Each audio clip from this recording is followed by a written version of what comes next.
Alright, over the next few videos here we need to take a look at inverse trig functions.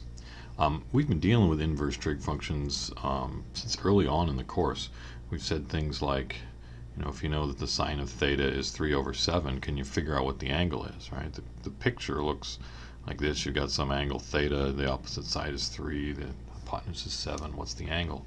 Well, we've said fairly early on that you use this inverse trig function on your calculator. You type in sine inverse of 3/7 and it spits out an angle that corresponds. If I grab my calculator here and I say sine inverse, or arc sine, sometimes it's called arc sine, I'll talk about that in a minute, 3 divided by 7, and it says 0.442. I'm in radian mode, so this is 0.442 radians. If I were to switch my settings here so that I'm in degrees, then this same calculation gives me 25.37. Okay. Same thing with your TI calculators or whatever. You tell it what mode you want it to be in. That tells it what you want your answers. Do you want your answers to be in degrees or in radians? Okay. So we've been doing this for a while. We need to take a real close look at now what exactly these inverse trig functions are doing. So.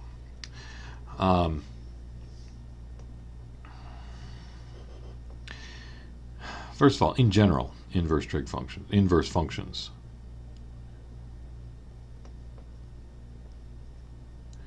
If you've got two sets, and you've got points in this set, and you've got this map, this function that takes things out of here, let's say A, and sends them over here to B, and then I might say that B equals f of A. Now the inverse function is the function that completely undoes whatever the function f does. So this function coming back here, which we denote with that -1 exponent. Again, it doesn't mean reciprocal in this case. It means an inverse function, where now a equals f inverse of b. So if the function f is taking an input of a and giving you an output of b, then the inverse function should take that input of b and give you an output of A. Right? This is what we did up here. The sine function was taking the angle as the input and giving you a ratio of sides as an output. The inverse sine function is taking the ratio of sides as the input and giving you the angle as the output. Right? Let's make that, inverse has an E on the end there. Let's make that really clear that trig functions take angles in and give ratios of sides out.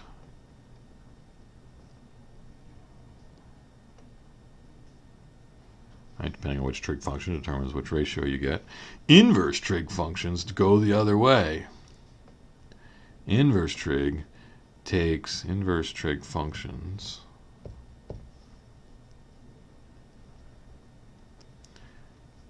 take ratios of sides in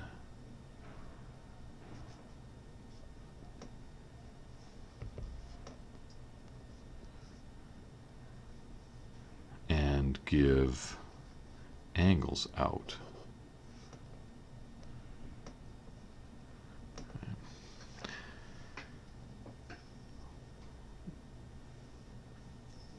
Right. Note, here's a simple one using an angle that we know. The sine of 30 degrees is a half. So the sine inverse of a half is 30 degrees. Literally, I say, when I read this as the angle whose sine is a half. That just tells me that the thing that I'm getting out is an angle, sine inverse of a half, the angle whose sine is a half.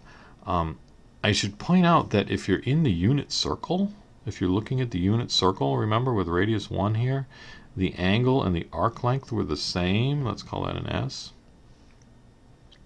And so the actual old name for the inverse sine was the arc. Sorry.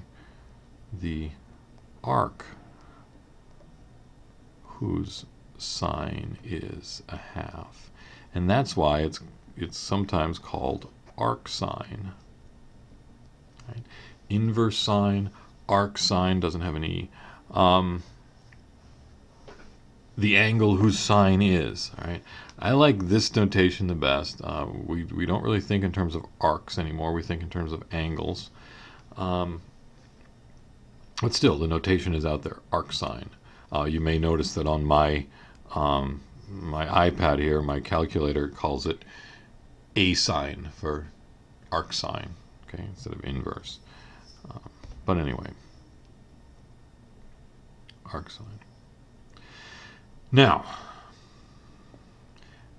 this relationship up here that we saw with the if b equals f of a, then a equals f inverse of b. This tells me something about the graphs, and this is going to lead to the graphs of these things. Notice that if I've got the point, actually let me draw this a little more carefully.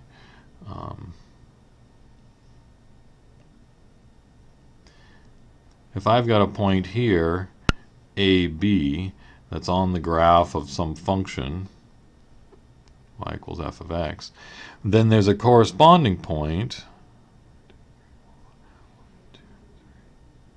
There's a corresponding point over here, which is b comma a, which should be on the graph of the inverse, because this point satisfies y equals f inverse of x. Right?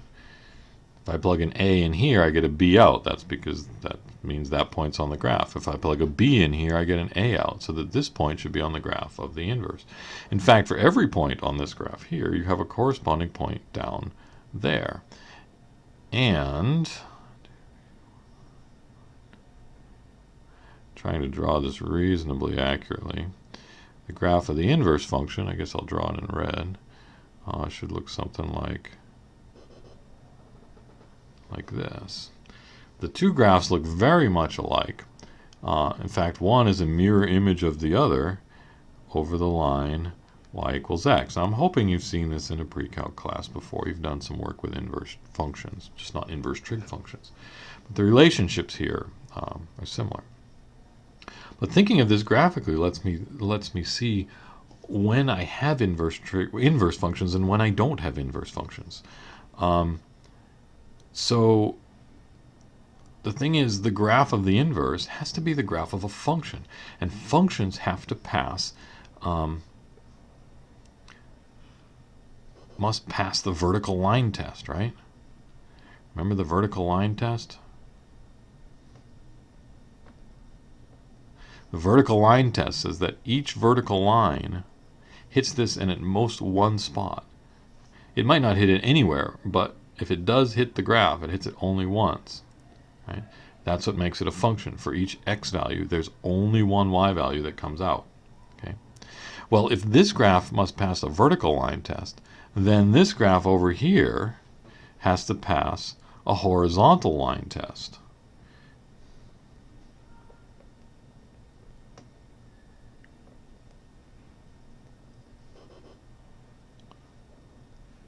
If this passes a horizontal line test, then the inverse graph here will pass the vertical line test, and it will be the graph of a function.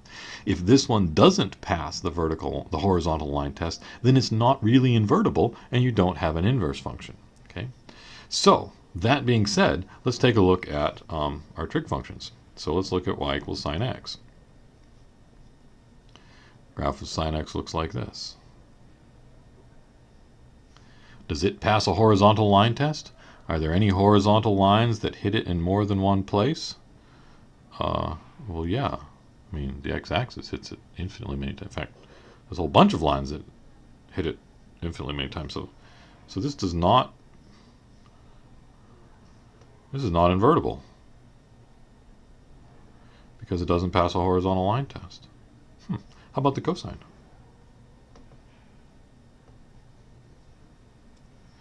Cosine curve looks something like this, right?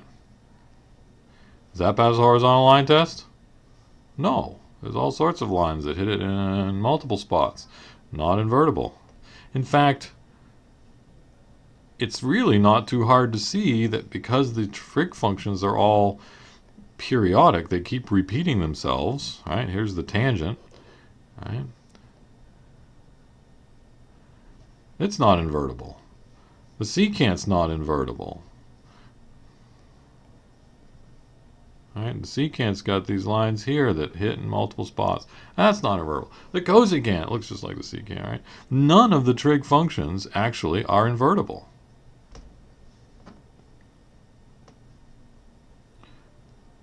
So this was y equals the secant of x. This is y equals the cosecant of x. None of them are invertible. So what are we talking about here? Well, we're going to have to put some serious blinders on, and that's the topic of the next video.